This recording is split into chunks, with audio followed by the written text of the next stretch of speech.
Hello, Googleization Nation, and welcome to the Future of Leadership, a GGG Unleashed podcast with thought leader Paul McCarthy. I'm Ira Wolf. And I'm Jason Cochran.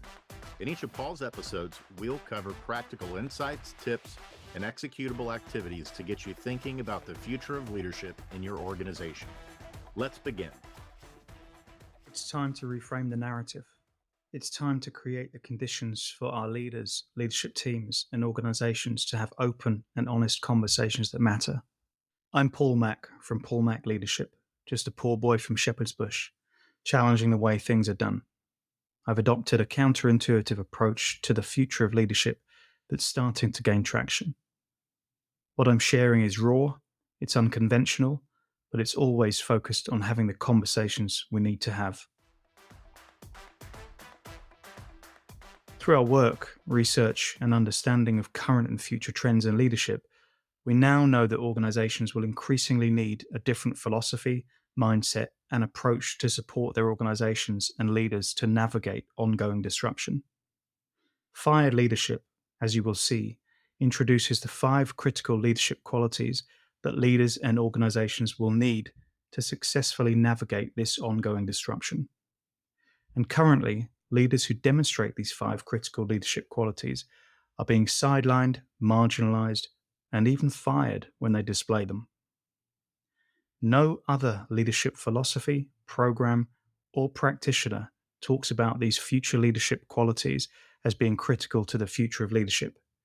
And yet the research clearly corroborates their increasing significance to a leader's ability to lead effectively.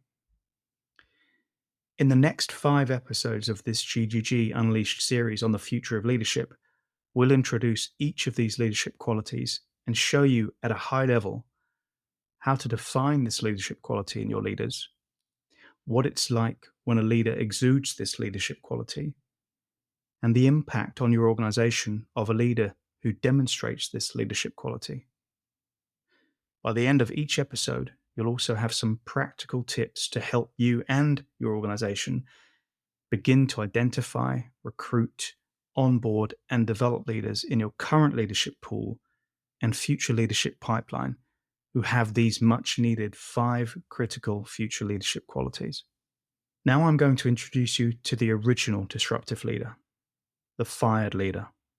Let me define a fresh thinker reflecting on my personal journey. As a leader, I've always been oblivious to stepping on ego-based leadership landmines. Telling me why something won't work or can't be done falls on deaf ears. I can't help trying to evolve and progressively approach the issue I or others have uncovered. I've been pressured to keep my new ideas from ever disagreeing with the boss's decisions or the prevailing leader groupthink that's so common in many of today's organizations. I've always been focused on making things better for the organization rather than being worried about someone else's delicate sensibilities. A fresh thinker doesn't play the political game. Their loyalty lies with the solution, not their boss. What if we could hand those same people a magical pair of glasses that allowed them a different, clearer perspective on fresh thinkers? I'm talking about other leaders, of course, though I'm also talking about you, CEOs, chief people officers, VPs of HR, and hiring managers. I believe many are simply blind to what fresh thinking looks like, and so it gets marginalized and misunderstood. If they could see what I see, they'd be amazed at the potential sitting there right under their noses. So I ask you, leaders, chief people officers, VPs of HR, hiring managers, and CEOs, have you been in a situation where you tried to incorporate change against the status quo? How was it received? What did you do? In an earlier episode, I shared how leaders who think differently will increasingly be needed in the future. Research from Deloitte's 2023 Global Human Capital Trends Report reveals by creating workplace environments that embrace diverse thinking, organizations retain staff for longer periods. In fact, on average, talent is likely to remain in your organization for more than 5 years if you do this. And thinking differently, as well as daring to think and act differently, is exactly what fresh thinking is all about. By now, you're getting an idea of who in your organization, and maybe in your own leadership approach, demonstrates fresh thinking. A fresh thinker approaches problems from a different angle. They see things from a progressive perspective, and they're always challenging the status quo. In general, leaders who think differently tend to be perceived as overly disruptive, change seekers, or outliers. There are two reasons leaders who demonstrate fresh thinking are becoming increasingly important. Fresh thinking can lead to more creative solutions, better business outcomes, and enhanced customer loyalty.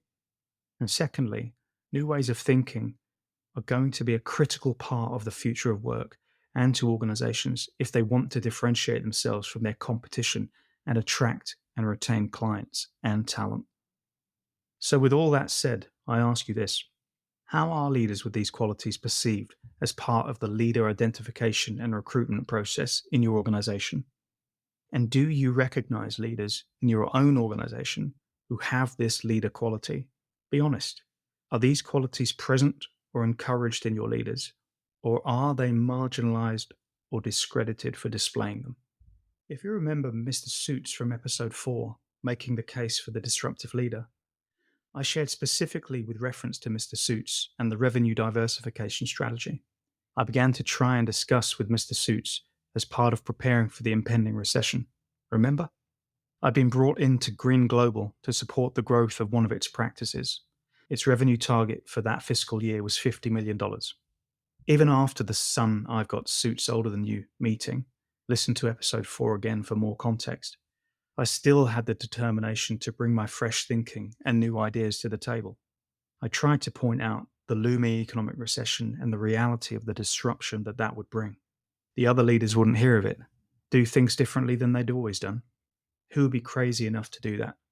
That's what it's like to be a fresh thinker. When I continued to sound the alarm, as well as deliver against one of the reasons why I was hired, which was to take the practice into new market sectors, I got my wrists slapped and was told I needed to obtain the necessary timesheet approval code to be entrepreneurial. A fresh thinker can't wait for the necessary approval codes, as we would miss our opportunities. I was hired to be, and I quote, entrepreneurial. In their pursuit to fix a glaring problem, fresh thinkers do not pause at the red tape. They plow ahead. Interestingly, do you know how long it took to get the necessary timesheet approval code? 6 months. That's an example of a fresh thinker in action. And the organizations I worked with in a leadership capacity were not prepared for leaders who thought differently, so it resulted in me being marginalized and fired. You might be wondering what it's like to be a leader who demonstrates fresh thinking. How do they act and behave? If you have a fresh thinker in your midst, you'd be surrounded by leaders who tend to identify and seize opportunities to diversify products, services, offerings, or even ways of working. Fresh thinkers tend to be original in how they approach understanding challenges, and their solutions are therefore also original. Now, all of us know who Winston Churchill was. Imagine what the world might have looked like without Churchill. What comes to mind when you think of Churchill in terms of some of his leadership qualities? Determined, sense of purpose, courageous, proactive. And get this, he was a fresh thinker. Now think about this. What are some of the ways in which being a fresh thinker has got you or leaders you know in your organization into trouble? Has it led to leaders you know being fired? When you think of Churchill and other leaders who display an ability to dare to think and act differently, who in your organization right now exudes this leadership quality? And how can you begin to perceive those leaders differently?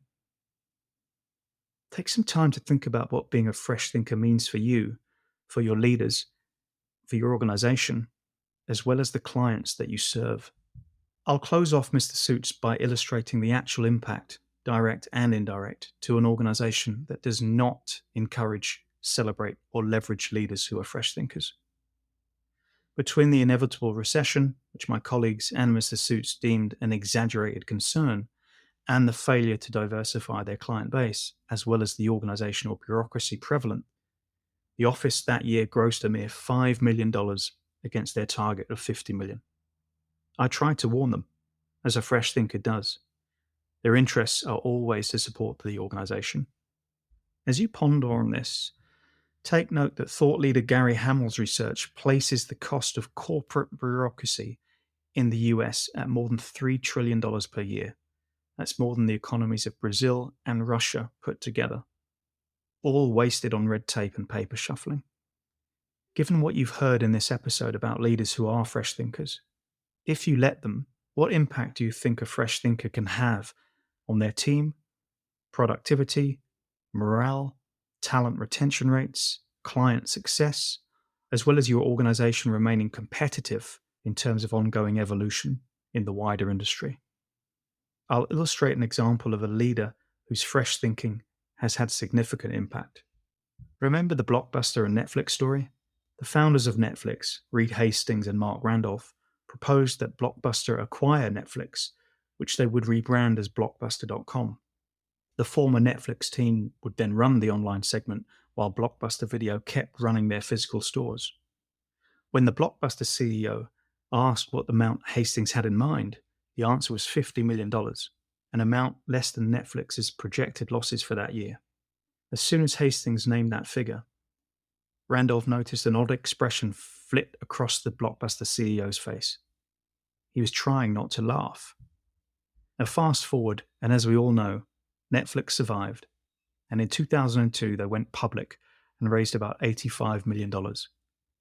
That same year, in Blockbuster's SEC corporate filing, the document named Walmart, Best Buy, and Target as their major competition.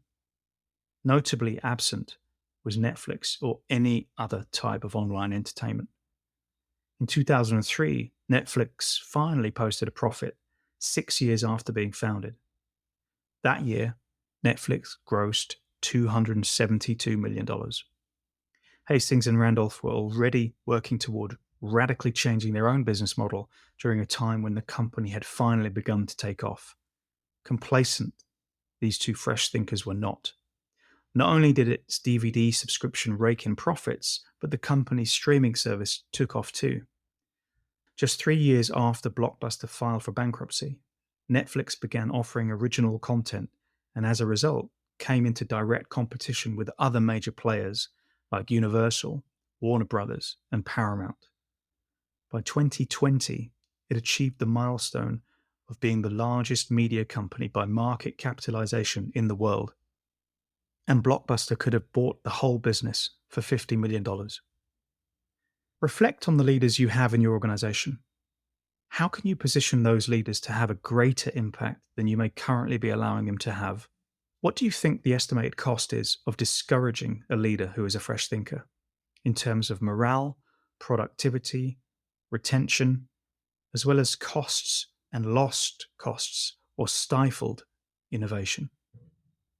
Maybe more than you originally thought. In this episode, I shared the first of the fired leader qualities, fresh thinking. Fresh thinking is a critical future leadership quality for how your organization can identify, recruit, onboard, and develop leaders. By now, I hope you've learned why this quality is important, how to identify it, as well as how a leader acts when they are fresh thinkers. Take time to digest what you've heard in this episode and ask yourself, why am I reluctant to identify and recruit leaders who think and act differently from the typical leaders we hire? Why is fresh thinking important for my organization? Think about how you can involve fresh thinkers with a current initiative, a planned initiative, or one that requires remedial attention. And finally, what does your organization look like without fresh thinkers? If you're seeking more insight into how leaders with fresh thinking are identified or want to understand the impact they can truly have, reach out to me on LinkedIn. We'll send you a Fired Leader Handbook. Message me, handbook. We also run Fired Leadership Labs to help hiring managers, chief people officers, and VPs of HR to understand these fired leader qualities and how to integrate them into how leaders are identified, recruited, onboarded, and developed. And by the way, the world's first leadership program that introduces the fired leader qualities is being deployed to a range of different beta audiences from a range of different organizations. If you'd like to be part of that beta audience, find me on LinkedIn and message me to start a conversation.